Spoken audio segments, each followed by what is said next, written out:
Nikel memiliki banyak manfaat yang dibutuhkan manusia, di mana hampir semua produk yang ada berasal dari nikel. Salah satu negara yang memiliki cadangan nikel terbesar di dunia adalah Indonesia. Oleh karena itu, dalam beberapa tahun terakhir ini, banyak pabrik-pabrik smelter nikel yang dibangun di beberapa wilayah di Indonesia. Nikel adalah logam keras berwarna putih keperakan, dan nikel ini memiliki sifat ulet serta tahan terhadap korosi. Nikel juga merupakan material yang dapat didaur ulang tanpa mengalami degradasi kualitas. Lebih dari 2/3 atau sekitar 70% nikel yang diproduksi digunakan untuk membuat stainless steel atau baja tahan karat. Mulai dari sendok garpu hingga pesawat luar angkasa terbuat dari campuran nikel. Manfaat nikel yang tidak kalah penting adalah sebagai bahan utama pembuatan baterai. Salah satu sumber energi yang sering digunakan manusia saat ini adalah baterai lithium ion, di mana unsur penting dalam pembuatan baterai isi ulang ini adalah nikel.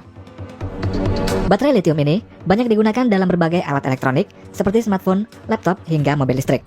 Ada beberapa alasan mengapa nikel banyak dipakai dalam baterai mobil listrik, yakni dikarenakan logam tersebut memberikan kapasitas penyimpanan energi yang tinggi. Dengan semua keunggulannya tersebut, baterai yang digunakan dalam mobil listrik akan berukuran kecil, lebih ringan, sehingga sangat nyaman digunakan dalam perjalanan jarak jauh ketika menggunakan mobil listrik.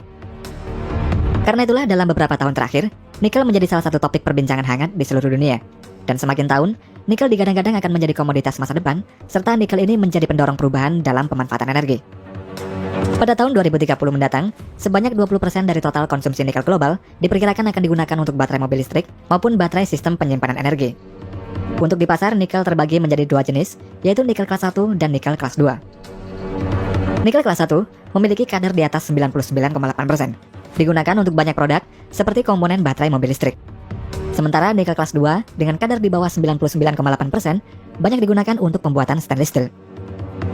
Sedangkan biji nikel sendiri memiliki dua jenis, yaitu nikel sulfida dan nikel latrit. Pada umumnya, nikel sulfida ini banyak berada di belahan bumi subtropis, sedangkan latrit berada di khatulistiwa atau ekuator seperti di Indonesia, Brasil, Australia, dan Filipina. Saat ini Indonesia diketahui memiliki cadangan nikel sebesar 72 juta ton atau 52% dari total cadangan nikel di dunia yang mencapai 139,4 juta ton. 90% sumber nikel di Indonesia ini tersebar di Sulawesi Tengah, Sulawesi Selatan, Sulawesi Tenggara, dan Maluku Utara. Serta Indonesia ini merupakan produsen nikel yang terbesar di dunia, mengalahkan Filipina dan Rusia. Oleh karena itulah, mulai 1 Januari tahun 2020, pemerintah melarang ekspor biji nikel. Dengan adanya larangan ekspor nikel tersebut, pemerintah ingin mengembangkan hilirisasi dan industrialisasi dari bahan mentah. Biji nikel dari hasil tambang yang masih berupa bahan raw material atau bahan mentah harus diolah di Indonesia, setelah diolah barulah bisa diekspor ke luar negeri. Beberapa fasilitas pengolahan nikel di Indonesia, antara lain yaitu smelter nikel di Pulau Obi. Sentra pengolahan biji nikel HPAL berbasis teknologi hidrometalurgi ini akan mendorong percepatan hilirisasi mineral menuju industrialisasi berbasis baterai dan pengembangan kendaraan listrik. Smelter HPAL ini menjadi pabrik bahan baku baterai kendaraan listrik pertama yang beroperasi di Indonesia. Fasilitas berikutnya ada kawasan industri Morowali. Pada kawasan industri Morowali ini memiliki luas sekitar 2.000 hektar. Kawasan industri ini menjadi tonggak pemerintah dalam mewujudkan program hilirisasi yang bertujuan untuk meningkatkan nilai tambah bahan baku mineral di dalam negeri. Di kawasan industri Morowali ini juga dilengkapi dengan struktur yang lengkap dan modern. Terdapat 3 pabrik pengolahan dan pemurnian yang berkapasitas 2 juta ton per tahunnya. Pabrik pengolahan nikel di Indonesia, prosesnya hanya menjadi nikel matte dan ferronikel.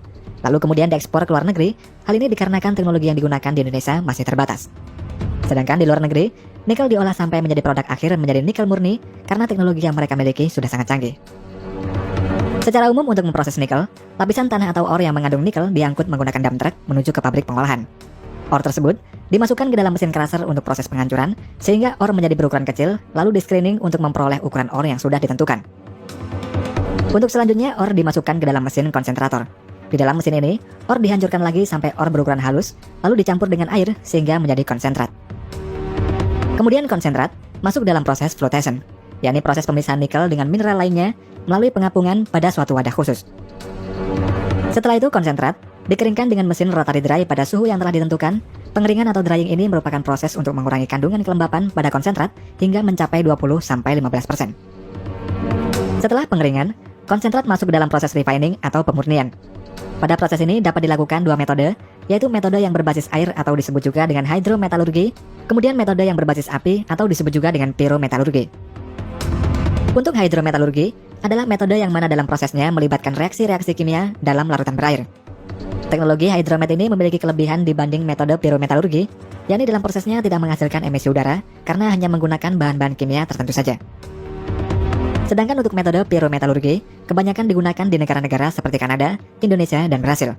Metode pirometalurgi ini menggunakan proses kalsinasi, yaitu konsentrat nikel dimasukkan ke dalam electric furnace pada temperatur di atas 1400 derajat Celcius. Dalam proses kalsinasi tersebut, terdapat slag atau limbah yang mana nantinya akan dibuang pada dumping area. Sedangkan sisanya adalah konsentrat yang mengandung nikel atau disebut juga dengan matte cair. Nantinya matte ini akan masuk ke dalam proses granulasi, di mana matte akan disemprot dengan air sehingga menjadi butiran-butiran biji nikel yang berbentuk seperti pasir hitam. Butiran yang memiliki kandungan nikel lebih dari 60% disebut dengan nickel matte, sedangkan jika mengandung nikel yang lebih sedikit proporsinya disebut dengan ferronikel. Proses selanjutnya adalah electrowinning, yakni proses penangkapan logam-logam menggunakan proses elektrokimia yang bertujuan untuk menghasilkan nikel dengan kemurnian 99,9% atau pure nickel.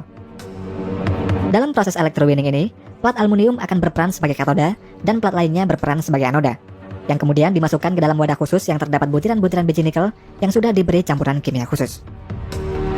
Setelah itu plat-plat tersebut akan diangkat, dan nikel-nikel ini akan berbentuk menjadi nikel murni, lalu nikel tersebut dipotong-potong sesuai dengan ukuran yang telah ditentukan. Nikel-nikel yang sudah dipotong tersebut kemudian nantinya akan dijual ke konsumen di seluruh dunia, dan selanjutnya akan digunakan sebagai bahan baku untuk berbagai macam produk.